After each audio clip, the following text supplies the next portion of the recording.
such a unique location. Everyone that's from it has a love-hate relationship with it, and I think it's just any kind of conflict like that. I think is a worthy setting for a great story. Why is there a love-hate relationship with Delaware County? And it would be. Oh, sure, sorry. Why is there a love-hate relationship with Delaware County? Because this is our home, but we're afraid of being stuck here our whole lives. Like, we're afraid that we may never get out of Delaware County. And so the movie kind of examines, like, what's a worse fate, hell or Delco for life? What's a worse fate, eternity in hell or eternity in Delco? That's hilarious. What's the plot of the movie? The plot of the movie is three friends, one of whom is a pastor's kid, that have never done anything wrong in their lives, decide that they want to experience Delco from a more rebellious side before we start over. The movie's about three friends that have never broken any rules in their life.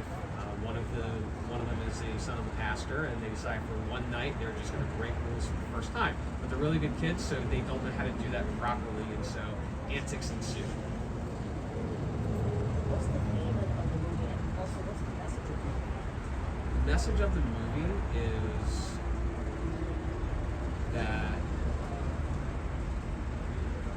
you can't just Time to think about it. Yeah. The message of the movie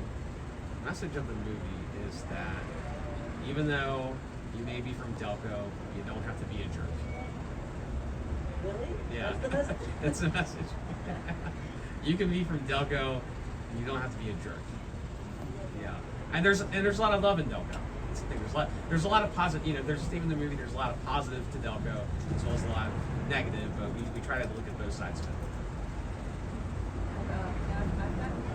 I've seen snatches of the movie just now, and I get the sense that it's a movie full of nostalgia and drama. Yeah. But it's also just a fun movie overall. Yeah. How would you describe it? You know, my inspirations are Kevin Smith and John Hughes, so kind of those 80s, 90s teen comedies, teen comedy dramas, and it's a lot of fun, but it makes you think. You know, it's not fun for nothing.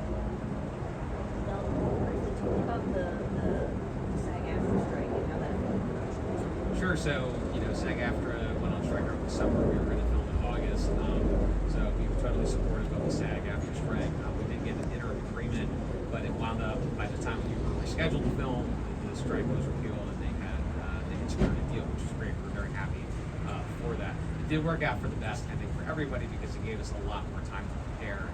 Where I was able to do another draft of the script before filming this. So a lot of things changed between when we were going to film in August and filming in the last week. What drives your passion as a filmmaker and wanting to do this movie? I'm a storyteller. I've always been a storyteller. And, you know, I got my start telling stories, hanging out at my grandmother's shop down Edgemont Avenue in Parkside when that was there. And, you know, one of the scenes we shot yesterday was a recreation of that, which was very, very cool. So I've always been a storyteller. This is just the way I love telling stories. I'm not very good at drawing, so this is how I tell stories. Do you relate to the characters in the movie? And is this movie, it sounds like the movie is somewhat autobiographical. Did you get into any escapades? No, it's funny. People have asked me, like, you know, did I do this kind of stuff when I was a kid? This is kind of like, I was one of the good kids, so this is like, what if I had decided to be a bad kid for one night? Yeah. What's next for the movie now that today is wrapped up? Well, we're wrapped today for the year. We're wrapped for 2023, and then we're going to pick up again in March, the end of March of 2024.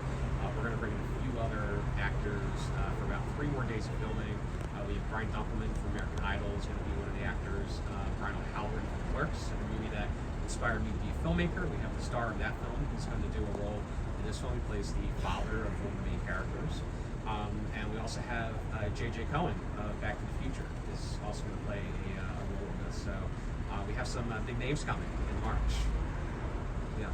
How come there's a 4-month pause between day 6 and day 7? Sure. It was scheduling mainly. There's a church that we want to use that was only available then, not decorated for Christmas. We could have used it. We could have filmed over winter break, but it's decorated for Christmas. It's not going to work. The movie takes place in March, so that was part of it. And also the actors' schedules. And I figured it would give me enough time to edit something and make more changes if I needed to. You know, I always. I'm always of the belief that you can always make something better. Like there are 7 drafts of this film, this script, and you know I'm changing lines up until we film. And if something doesn't sound right, like I might try to change it, try something else, make something that works. I think especially in comedy, you can always punch something up and make it better, make it work. This movie is comedy. Yeah, comedy drama. Yeah. Oh, good. Yeah. How can people watch the movie, and when do you think it'll be ready for release? So the movie takes place in 2004, so I want to release it in 2024. That would be the dream. Really commemorate on that 20-year nostalgia, and it's also my 20-year high school reunion is 2024. So you know, I'd love to maybe do a sneak peek there. You think it'll be available on Amazon or Hulu? That's the plan. Yeah, hopefully you know Amazon. You know, at least we're hoping. You know, nothing guaranteed yet, but that would be hope. And also do a local premiere here in Delco. Is there anything else you'd like to tell me? I waited 20 years to do this. It's never too late to follow your dreams. So tell me about that. Yeah, I made a version of this film in high school, so 20 years ago, 2004. And you know, I've done a lot of projects since then. I have a teaching career. I teach film, but I always wanted to go back to this. So eventually, you know, 20 years later, it was time. And, like we got 20 years coming up. It's just that clock was ticking, and like I got it. It's now or never.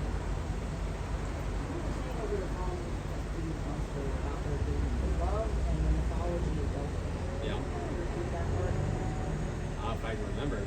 I was asking at the time, why is this movie, like, why? I mean, first of all, it's fascinating. It's all through the movie. It's so Yeah. cool. Why is it? You know what? I just knew it was something people would immediately connect with. I think that we all have our own mythology of Delco, and again, it's a lot of positive things, and sometimes a lot of negative things, a lot of crazy things, a lot of weird things that don't really happen elsewhere. And I think now that you know, Mayor of Easttown and Tina Fey kind of put us on the map, I think, you know, hey, I think we need more Delco stories. I like that. It's so much. Yeah, of course. Well, great. Is that everything you needed, you think? Yeah. Okay. Yeah, everything I need from you guys. Now I'm just gonna put them out. Oh, gotcha. Okay. Let me unclip that. There we go. Oh. Oh, you got it. Got it all I know for you, guys, Chris. I know it's been a long day for you guys. Yeah, we're gonna do a little more, but yeah, we're gonna have lunch now. But thank you so much for coming out. My pleasure. And the story should be on at 5:55 tonight. 5:55. All right. Yeah. Cool. I can't wait. All right. Thank you. Nice to meet you in person. Likewise. Yeah. Oh, and the movie should be available by the end of next year to watch? Yeah, that's the plan. All right. Yep. Sounds good. We'll see. All right. Thanks, Madeline. Bye. Bye bye.